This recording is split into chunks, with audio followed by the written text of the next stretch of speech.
नमस्कार। चुनावी समर में आप लोगों का स्वागत है। उत्तर प्रदेश में भाजपा की उम्मीदों पर सुहेल देव भारतीय समाज पार्टी के अध्यक्ष ओम प्रकाश राजभर ने फेरा पानी।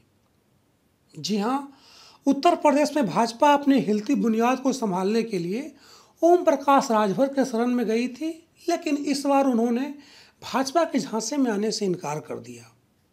आपको बता दें कि भारतीय जनता पार्टी के पूर्व सहयोगी सुहेल देव भारतीय समाज पार्टी के अध्यक्ष ओम प्रकाश राजभर ने भविष्य में बीजेपी के साथ किसी भी प्रकार के गठबंधन से इनकार कर दिया है।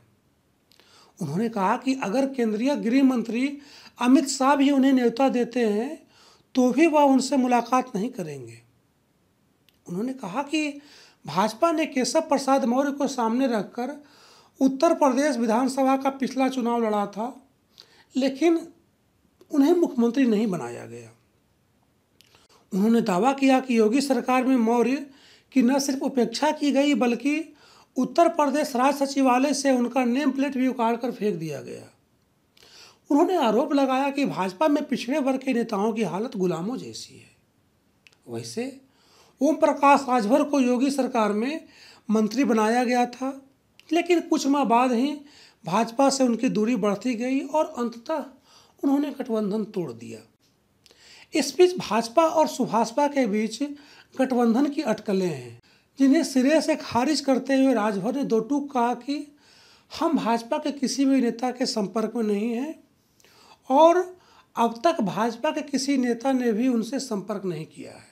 उन्होंने भाजपा को भारतीय झूठ पार्टी कहते हुए कहा कि भारतीय झूठ पार्टी पिछड़े दलित नेताओं को पुनः झुंझुन्ना थमाकर 2022 में इनका वोट लेने की तैयारी कर रही है, इसलिए इनसे सावधान हो जाएं। राजभर ने आगे कहा कि पिछड़े दलित शोषित वर्ग के हिस्सेदारी के सवाल पर 1 इंच पीछे नहीं हटूंगा। उन्होंने अंत में कहा कि पिछड़ों को धोखा देने वाली सरकार की विदाई तय है। इस तरह ओम प्रकाश राजभर ने साफ शब्दों में ऐलान कर दिया कि वह किसी भी कीमत पर भाजपा के साथ गठबंधन नहीं करेंगे। उन्होंने कहा कि जिस तरह से भाजपा दलितों और पिछड़ों के साथ धोखा करते आ रही है, ऐसे में आने वाले चुनावों में भाजपा की हार तय है। देखें तो कहीं न कहीं ओम प्रकाश राजभर की नाराजगी से चुनावों में भाजपा को नुकसान हो सकता है। वैसे उन्होंने भाजपा के खिलाफ जो आरोप लगाया है कि बीजेपी में पिछड़े वर्ग के नेताओं की हालत गुलामों जैसी है, वह यह बताता है कि पार्टी के लिए दलितों और पिछड़ों का कोई मोल नहीं है।